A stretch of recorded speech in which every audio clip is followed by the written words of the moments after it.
Hey there, Unveiling Dark Secrets family. It's Wendy here, ready to take you on a chilling journey back to the 1960s. In today's episode, we're traveling to the Permian Basin in Texas. This is a tale that begins with romance but twists into something much darker. A murder that shook the foundations of love and trust. As we dive into this story, I want you to imagine the vibrant colors and sounds of the 60s, only to watch them fade into the shadows of mystery and intrigue. If you're fascinated by tales where love collides with the unthinkable, then you're in the right place. And hey, if you're as passionate about uncovering the hidden truths of the past as I am, make sure to hit that like button and subscribe to Unveiling Dark Secret. Together, let's shed light on the stories that time almost forgot. Now, without further ado, let's step back in time and reveal the layers of this tragic love story turned to murder. Stay tuned and let's get this journey started. As the football season wrapped up, Odessa High School's teenagers found a new pastime on Friday nights. They'd gather in their trucks across the school, hoping to spot the ghost known as Betty. Legend had it that she appear in the school auditorium's windows at midnight if students flashed their headlights 3 times or honked and called her name. Betty was believed to be a former student who had tragically died in various speculated ways, falling from a ladder, hanging herself in the theater, or being shot by her football player boyfriend during a play. So many kids showed up to see Betty. The school eventually painted over the auditorium windows. Later, they even bricked over them during renovations. But the Betty stories never died. Kids still talk about feeling something spooky in the auditorium, blaming it for weird stuff like flickering lights, unexplained noises, or things moving independently. Some say they've seen her walking the balcony or heard footsteps, only to find no one there. Rumors go around that a coach who knew the real Betty gets visited by her in the field house.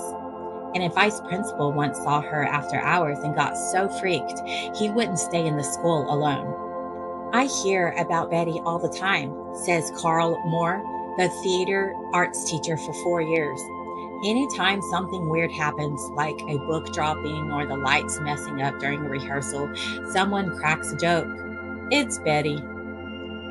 The ghost story of Betty mirrors the lingering impact of the notorious 1961 kiss and kill murder in Odessa's memory. Ronnie White, who graduated the year it happened, came back to teach history in 1978 and couldn't believe kids were still talking about Betty Williams and the football player involved in her death. I was like, no way. They're talking about Betty Williams? Most folks barely noticed Betty Williams. She lived in a modest house near the oil fields, where her dad, a carpenter, struggled to find work, and her mom worked at JCPenney. Her dad was a strict Baptist, always on her case about sin and damnation. Betty, 17, was pretty, but not in a standout kind of way, with sandy blonde hair and big blue eyes.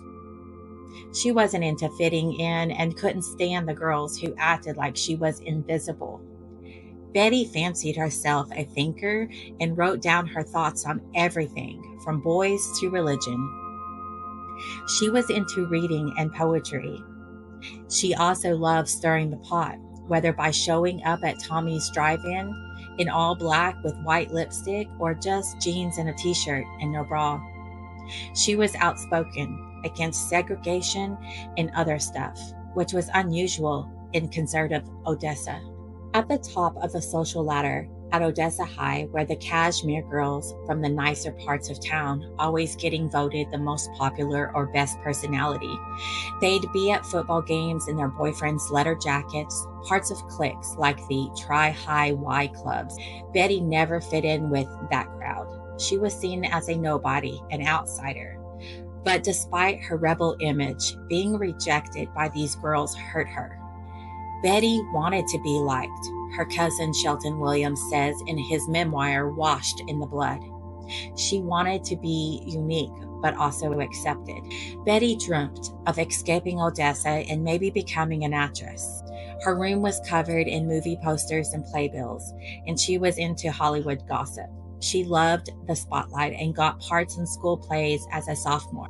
Betty was the oldest of 4 children. She was realistic, knowing her folks couldn't afford to send her to college, so she planned to stay home and go to Odessa College. Betty wasn't shy with boys, especially after they dropped off their girlfriends. She didn't follow the unspoken rules for good girls. As Dixon Bowles, a classmate, put in, Betty was always straining against the leash. Mac Herring, a decent football player, was quiet and kept to himself. He grew up in a middle-class area, liked hunting, and was sensitive. He was tall with dark black hair. He was considered to be good-looking.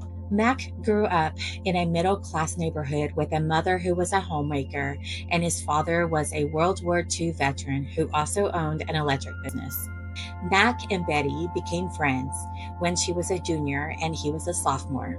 They started dating in the summer of 1960, and Betty thought she might be falling for him. But Mac kept their relationship low-key, never bringing her to parties or home. After Betty tried to make him jealous one night, Mac ended things and started dating someone else. Betty was devastated. "I've never been so humiliated and torn to pieces as I am now," Betty wrote to a friend. "I feel so lonely and deserted. I don't care what happens now or ever. This is pure hell." In her senior year, the new drama teacher did not see much potential in Betty, so she was just the stage manager in the school play. Betty soon learned that Mac had a lead role in Maxwell Anderson's Winter Set, a 1935 play. Feeling hopeless and depressed because she didn't get cast in any play her senior year, and also struggling from the breakup with Mac, she got darker, thinking she'd be better off dead. She had also told her cousin Sheldon that she needed to get him back and that she wanted to die if she couldn't have him. Betty's father had also found her diary and was quite upset with what he found, in detail about what she had been doing with boys. She even went as far as asking a few students, half joking, if they'd kill her. But nobody took her seriously. Betty continued to spiral downward and kept talking about death and how she wanted to die. She even tried to end herself by taking some aspirin. She talked about climbing up into the auditorium rafters and throwing herself down onto the stage, but she backed out. Again, no one took her seriously about her trying to die. Her peers would roll their eyes, thinking she was telling horrible jokes. Then one night, she asked Mac the same thing. She was miserable and wanted to die. Betty was so into this idea, she even wrote a note clearing Mac if he got caught, but nobody thought she was serious. Fast forward to March 22nd, 1961, and Betty's missing. The police get involved, and they start questioning all of Betty's friends and classmates. Ike Nell, a junior at the time, told police that he dropped Betty off at 10 p.m., and she had said she was going to sneak out about 30 minutes later and to meet her in the alley. Ike did just that. Betty got into his car, and they stayed parked in the alley. Soon, a pair of headlights approached them in the alley, and Betty realized it was Mac's car.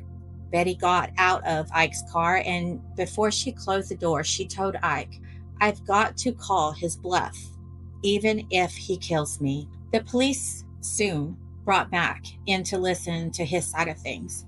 Mac's story at first sounded legit, but soon started to fall apart. Mac was taken to the police station for further questions, and within 45 minutes, he confessed to the murder. He said Betty begged him to do it and even chose the shotgun. He led the cops to his dad's hunting lease out in the scrubland. He showed them her body in a water tank, weighted down, shot in the head. The whole time, he showed no emotion when her body was removed from the water, no emotion when they drove back to the police station. The story that Mac told the news reporters about what happened the night Betty died was shocking. On the drive out to the hunting lease, she was cheerful and chatted about how happy she was going to be when she was dead, Mac explained. He had parked his Jeep a short distance from the stock tank, and he and Betty had sat there for a while and talked. She was happy, he recalled. She kept saying what it was going to be like in heaven. Then they had walked down to the pond together. Shivering, Betty hurried back to the Jeep to retrieve her duster. When she returned to the spot where Mac was waiting for her by the water, she took off her shoes. I just stood there with a gun, Mac told reporters. I said, give me a kiss to remember you by. She gave me a kiss and then said, thank you, Mac. I will always remember you for that. Then she said, now. I raised the gun barrel and she took hold of it with the back of her hand and held it to her temple. And then I pulled the trigger. She was dead, like that. He snapped his fingers for emphasis. The whole town was shocked. Mac was still popular even after being charged with murder. People thought there must have been a good reason if he did it. But the gossip was all about Betty, painting her as a bad person. People felt that Betty had tricked Mac into doing what he did. In 1962, the story was a big deal. Mac's lawyer, Warren Burnett, a 34-year-old well-known trial lawyer, argued Mac was temporarily insane when he killed Betty. The judge granted a pretrial hearing for a jury to determine Mac's mental state. The jury took 11 hours of deliberation. They bought the insane story, and Mac walked away free. Betty's parents were the only supporters for her in the courtroom. Everyone else was there to see Mac. The courtroom was described as a circus, with so many young girls swooning over Mac. District Attorney Dan Sullivan decided to appeal the court's not guilty plea, saying the judge had no grounds to permit a jury trial to happen to determine Mac's mental state at the time of the murder. On June 27, 1962, the court sided with Sullivan, granting another trial. However, Mac's theatrical and talented attorney pushed for the trial to take place in Beaumont, Texas. Burnett had the same plan as he had for the first trial. He was able to put on a great show. He loaded the courtroom with teammates, classmates, friends, teachers, and family. Again, the jury found Mac not guilty for reason of insanity. He was a free man. Mac chose to stay around the Odessa area, graduated from Texas Tech, and lived a quiet life. He married and divorced twice, worked several different jobs, and stayed to himself. After all these years, the story of Betty Williams remains a subject to Odessa High. Has she stuck around to roam the auditorium? This is such a heartbreaking story in so many ways. I understand in the early 1960s, the way women were expected to behave was completely different than today's expectations. I feel quite sad for Betty. She wanted so much to be accepted for who she was and tried so hard to find that acceptance in ways that were frowned upon. The way her classmates described her as a nobody and so many other descriptive words, it's just horrible.